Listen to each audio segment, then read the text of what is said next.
ওম শান্তি। ওম শান্তি। অনেক অনেক উৎসাহের সাথে সকল ভাই ও বোনেদের আজকের মুরলী মন্থনে স্বাগত জানাই। হ্যাঁ, সবাইকে স্বাগত। আজকে আমরা 23শে ফেব্রুয়ারি 2026-এর প্রাতঃ মুরলী নিয়ে আলোচনা করব। আর আজকের এই মুরলীর মূল থিমটা হল উত্তরণ কলার যুগ। যাকে ইংরেজিতে এজ অফ অ্যাসেনশন বলা হয়। ঠিক, মানুষের থেকে দেবতায় রূপান্তরিত হওয়ার এক অবিশ্বাস্য যাত্রা। আর এই যাত্রার কথাই আজকের মুরলীতে বলা হয়েছে। একদম। এই উত্তরণ কলা বা ক্রমশ ওপরের দিকে ওঠার বিষয়টা কিন্তু খুব তাৎপর্যপূর্ণ। যখন উত্তরণ হয় তখন সেটা শুধু একজনের জন্য হয় না, এটা সমগ্র বিশ্বের মঙ্গলের কারণ হয়ে দাঁড়ায়। আর আমাদের আজকের মুরলী মন্থনের মূল মিশনটাও ঠিক এটাই। আমরা খুব গভীরভাবে দেখার চেষ্টা করব যে কিভাবে নিরাকার পরমপিতা মানবাত্মা আত্মাকে এই দেহ অভিমান থেকে মুক্ত করেন। মানে সম্পূর্ণ দেহী অভিমানী স্তরে উন্নীত হতে শেখান। হ্যাঁ, আর কেন এই রূপান্তরটা গোটা বিশ্বের জন্য এতটা জরুরি সেটা নিয়েও আমরা আজ বিস্তারিত কথা বলবো। এই পুরো প্রক্রিয়াটা মেকানিজমটা বোঝা সত্যিই খুব দরকার। আচ্ছা, আজকের মুরলীর শুরুতেই একটা খুব সুন্দর গানের লাইন আছে। অবশেষে সেই দিন এলো আজ। লাইনটা শুনলেই যেন মনের ভেতর একটা অদ্ভুত প্রশান্তি কাজ করে। আর এই গানের ঠিক পরেই মুরলীতে একটা খুব চমকপ্রদ প্রশ্ন আছে। বাবা কেন বাচ্চাদের অভিনন্দন জানান? ঠিক, আমরা তো সাধারণত দেখি বাচ্চারা ভালো ফল করলে বাবা মা তাদের অভিনন্দন জানান। কিন্তু এখানে স্বয়ং পরমপিতা কেন অভিনন্দন জানাচ্ছেন? এর কারণটা কিন্তু খুব লজিক্যাল। মানব থেকে দেবতা হওয়ার এই যে প্রক্রিয়া বা রাবণের শৃঙ্খল থেকে মুক্ত হয়ে স্বর্গের রাজত্ব প্রাপ্ত করার যে যাত্রা, এই পুরো কাজটা কিন্তু আত্মারা নিজেরাই করে। স্বয়ং পরমপিতা বলেন যে বাচ্চারা পাস উইথ অনার হয়। মানে আত্মারা নিজেরাই নিজেদের পরিশ্রমে পাস উইথ অনার হয়। একদম তাই। বাবা কেবল পথ প্রদর্শক, তিনি গাইড করেন মাত্র। তার মানে পরমপিতা এখানে কোনো জাদুর ছড়ি ঘোরাচ্ছেন না। একদমই না। আসল লড়াইটা তো নিজেদেরই লড়তে হয়। এই ব্যাপারটা বোঝাতে মুরলীতে একটা দারুণ রূপক আছে। আত্মা হলো আকাশে ওড়া একটা ঘুড়ির মতো, আর তার সুতো রয়েছে পরমপিতার হাতে। খুব সুন্দর একটা উপমা। আমরা অনেক সময় ভাবি না যে স্বাধীন হওয়া মানে সব সুতো কেটে ছালা, কিন্তু সুতো কেটে গেলে তো ঘুড়িটা মাটিতেই পড়ে যাবে। ঠিক ওই জায়গাটাতেই সুতোর আসল গুরুত্ব। আত্মা যখন আধ্যাত্মিক যাত্রায় এগোয় তখন চারপাশে মায়ার প্রবল ঝড় থাকে। আর সেই ঝড়ে টিকে থাকার জন্যই সুতোর টানটা দরকার। হ্যাঁ, সুতোটা কোনো শেকল নয়, এটা একটা সুরক্ষার নোঙর বলতে পারেন।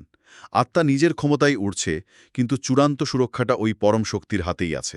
ঠিক আছে, চলুন বিষয়টি একটু বিশ্লেষণ করে দেখি। আমরা যদি সাধারণ দুনিয়ার দিকে তাকাই, মানুষ অমর কথা শোনার জন্য কোথায় যায়? সাধারণত কোনো সন্ন্যাসী বা পণ্ডিতের কাছে। হ্যাঁ, যেমন মুরলীতে শিবানন্দের কথা বলা হয়েছে। কিন্তু এখানে বিষয়টা সম্পূর্ণ আলাদা। দুনিয়াতে সবসময় একজন সাকারী বা শরীরধারী মানুষই অন্য মানুষকে পড়ান, এটাই নিয়ম। কিন্তু হ্যাঁ, এখানে এখানে স্বয়ং নিরাকার গডফাদার বা পরমপিতা একটি সাধারণ সাকার শরীরে প্রবেশ করে রাজযোগের শিক্ষা দিচ্ছেন। এটা ইতিহাসের সবচেয়ে ওয়ান্ডারফুল বা বিস্ময়কর ঘটনা বললেও কম বলা হয়। ঠিকটাই। নিরাকার ঈশ্বর যখন নিজে এসে অমর কথা শোনান তখন সেই শিক্ষার মাত্রাটাই অন্যরকম হয়ে যায়। এই অমর কথার প্রসঙ্গেই তো জন্ম জন্মান্তরে চক্রের বিষয়টা আসে। মুরলীতে একটা গাণিতিক হিসাব দেয়া হয়েছে। সত্যযুগে সূর্যবংশে ৮ জন্ম, আর ত্রেতাযুগে চন্দ্রবংশে ১২ জন্ম। হ্যাঁ, এইভাবে নিচে নামতে নামতে মোট ৮৪ জন্মের একটা বিশাল চক্র। যদি আমরা একে বৃহত্তর প্রেক্ষাপটের সাথে যুক্ত করি তাহলে একটা জিনিস খুব পরিষ্কার হয়। কি সেটা? মুরলীতে বলা হচ্ছে যে দেবতা ধর্মের চেয়েও ব্রাহ্মণ ধর্ম সর্বোত্তম। ব্রাহ্মণ মানে যারা প্রজাপিতা ব্রহ্মার মুখ বংশজাত। কিন্তু তারা দেবতাদের চেয়েও শ্রেষ্ঠ কিভাবে হতে পারেন? দেবতারা তো পূজনীয়। কারণ দেবতারা সত্যযুগে কেবল তাদের কর্মের ফল বা প্রালব্ধ ভোগ করেন, তাদের নতুন করে কোনো পরিশ্রম করতে হয় না। ও আচ্ছা। কিন্তু এই সঙ্গম যুগে ব্রাহ্মণেরা আধ্যাত্মিক সেবা করেন, পতিত দুনিয়াকে পবিত্র করার কাজ করেন। এই আধ্যাত্মিক সেবার ব্যাপারটা একটু পরিষ্কার করা দরকার। কারণ বর্তমান পৃথিবীতে তো অনেক সমাজসেবী আছেন যারা স্থূল বা শারীরিক সেবা করেন। হ্যাঁ, কেউ হাসপাতাল বানাচ্ছেন বা খাবার দিচ্ছেন, সেটা মহৎ কাজ, কিন্তু সেটা হলো স্থূল সেবা। তার মানে সেটা একটা সাময়িক উপশম দেয়। একদম। মানুষের ভেতরের দুঃখ বা অশান্তির মূল কারণটা তো তাতে দূর হয় না। আপনি একজনকে ভালো খাবার দিলেন, কিন্তু তার মনে যদি অহংকার থাকে, সে কি সুখী হবে? কখনোই না। কিন্তু আধ্যাত্মিক সেবা হল আত্মাকে তার আদি পবিত্র স্বরূপে ফিরিয়ে আনা। একজন মানুষের ভেতর থেকে বিকার মুছে গেলে সে জন্মান্তরের জন্য সুখী হয়। আর এই সেবাটা তো কেবল এই সঙ্গম যুগেই করা সম্ভব। হ্যাঁ, ৮৪ জন্মের চক্রে কেবল একবার। তাই এই ব্রাহ্মণদের স্থান প্রালব্ধ ভোগকারী দেবতাদের চেয়েও উঁচুতে। বিষয়টা সত্যি খুব আকর্ষণীয়। আচ্ছা, মুরলিতে আর একটা চমৎকার পয়েন্ট আছে, কিভাবে দেবতারা পূজ্য থেকে পূজারী হয়ে যান। যখন তখন তাপর যুগে বাম মার্গে চলে যান। বাম মার্গ মানে বিকারের পথ, তাই তো? হ্যাঁ, সত্যযুগ থেকে ত্রেতাযুগ পর্যন্ত আত্মারা পবিত্র থাকে, কিন্তু দাপর যুগে যখন তারা শরীরকে নিজের আসল পরিচয় ভাবতে শুরু করে, তখনই তারা পূজ্য থেকে পূজারী হয়। আর মজার ব্যাপার হলো, ভক্তিমার্গে সর্বপ্রথমে কিন্তু শিবের মন্দির তৈরি হয়। এর পেছনের যুক্তিটা খুব স্পষ্ট। দেবতারা তো জন্মগত পূজ্য ছিলেন না, তাদের নির্বিকারী বা পবিত্র করেছিলেন স্বয়ং শিব বাবা। তাই মানুষ অবচেতনভাবেই সবার আগে যিনি পবিত্রতা দিয়েছিলেন সেই নিরাকার পরমপিতারই পূজা শুরু করে। একদম। এরপর দেবতাদের পূজা শুরু হয়। আর এই যে হারানো অধিকার ফিরে পাওয়ার যে যজ্ঞ, মুরালিতে এর একটা বিশাল নাম দেওয়া হয়েছে, রাজসু অশ্বমেধ অবিনাশী রুদ্র জ্ঞানযজ্ঞ। বাপরে, বেশ ভারী নাম, কিন্তু এর অর্থটাও খুব গভীর। এই যজ্ঞে স্বরাজ্য প্রাপ্তির কথা বলা হয়েছে। আর এত বড় রূপান্তরে বিঘ্ন ঘটা তো স্বাভাবিক। হ্যাঁ, সমাজে হাজার বছরের পুরনো অভ্যাস ভাঙতে গেলে তো বাধা আসবেই। মুরলীতে মাতাদের উপর হওয়া অত্যাচার বা দ্রৌপদীকে রক্ষা করার যে রূপক কাহিনী আছে, সেটা কিন্তু এই বিঘ্নগুলোকেই বোঝায়। পবিত্রতার এই নতুন ধারণা সমাজ সহজে মেনে নিতে পারে না। ঠিক, কিন্তু পরমপিতা সবসময় পবিত্রতার সংকল্প গ্রহণকারী আত্মাদের রক্ষা করেন। এখানেই বিষয়টি সবচেয়ে বেশি আকর্ষণীয় হয়ে ওঠে, কারণ এই পুরো যাত্রাটা তো আত্মার, অথচ মানুষ এই আত্মা নিয়েই সবচেয়ে বেশি বিভ্রান্ত। মানুষ আত্মাকে প্রমাণ করার জন্য কত কী না করেছে। হ্যাঁ, কেউ বোতলে বন্দি করে স্থূল চোখে দেখার চেষ্টা করেছে, ভাবা যায়। অথচ মুরলী খুব পরিষ্কারভাবে বলছে যে আত্মা হল ভ্রুকুটির মধ্যভাগে থাকা একটা অতি উজ্জ্বল ক্ষুদ্র নক্ষত্র, যা স্থূল চোখে বা কোনো যন্ত্র দিয়ে দেখা যায় না। এটা পুরোপুরি দিব্যদৃষ্টির বিষয়। যেমন ভক্তিমার্গে অর্জুনের অখণ্ড জ্যোতির সাক্ষাৎকারের কথা আছে, সেটাও তো দিব্যদৃষ্টির মাধ্যমেই হয়েছিল, কোনো ফিজিক্যাল লাইট নয়। ঠিক বলেছেন, আত্মা খুব শান্তভাবে শরীরে প্রবেশ করে এবং প্রস্থান করে। করতে হবে একদমই তাই। মুরলী বলছে সেখানে কেবল মুভি চলে। মুভি মানে চলচ্চিত্র। হ্যাঁ, রূপক অর্থে। সূক্ষ্মলোকে বা সত্যযুগে সবকিছু পূর্বনির্ধারিত আর শান্ত। সেখানে সদর্শন চক্র ঘোরানোর কাজ করতে হয় না। তাহলে সেই কাজটা কখন করতে হয়?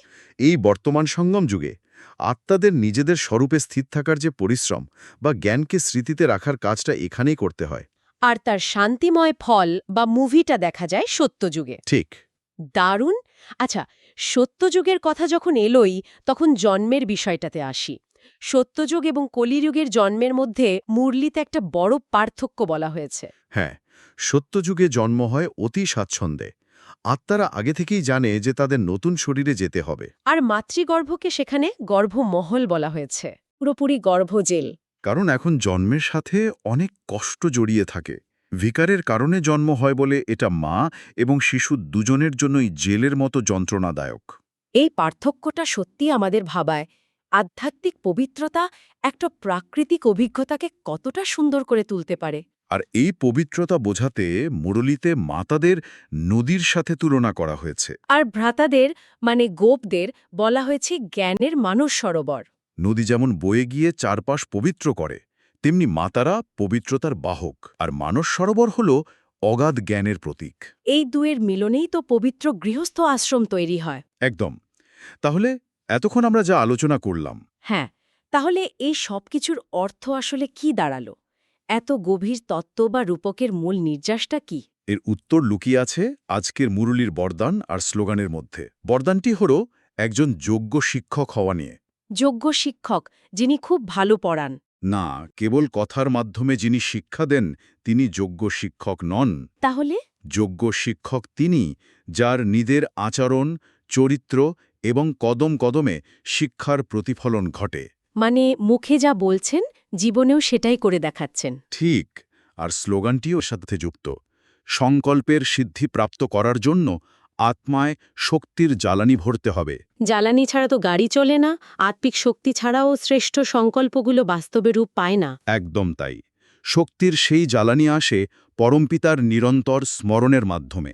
দারুণ, আলোচনার একদম শেষে চলে এসেছি আমরা। হ্যাঁ, শেষে একটা খুব গভীর বিষয় আমাদের সবার ভাবা উচিত। মুরুলিতে বলা হয়েছে, এই পুরনো দুনিয়া একটি কবরস্থানের মতো এবং এখান থেকে মন সরিয়ে নিতে হবে। যাকে মনমনাভাব বলা হয়। ঠিক, কিন্তু এর মানে এই নয় যে জঙ্গল বা পাহাড়ে পালিয়ে যেতে হবে। আমাদের ভাবতে হবে, দৈনন্দিন জীবনের মায়ার ঝড়ের মধ্যে দাঁড়িয়ে আমরা কি সত্যি আমাদের অন্তরের সেই আধ্যাত্মিক শক্তির জ্বালানিটুকু ধরে রাখতে পারছি? খুব জরুরি একটা প্রশ্ন। আমাদের রোজকার আচরণ কি সত্যিই একজন যোগ্য শিক্ষকের মতো হচ্ছে, নাকি আমরা কেবল শব্দেই সীমাবদ্ধ রয়েছি? এই কোলাহলের মাঝখানেই তো আমাদের উত্তরণ করার আসল পরীক্ষা। সত্যি, রোজকার জীবনের বিরক্তির মুহূর্তগুলোতে আমাদের প্রমাণ করতে হবে যে আমরা কথার শিক্ষক নাকি আচরণের শিক্ষক। খুব সুন্দর একটা চিন্তার খোরাক পেলাম আমরা। আজকের মুরলী মন্থন এই পর্যন্তই। আশা করি আজকের আলোচনা সবার আধ্যাত্মিক যাত্রায় কিছুটা হলেও সাহায্য করবে। ওম শান্তি। ওম শান্তি।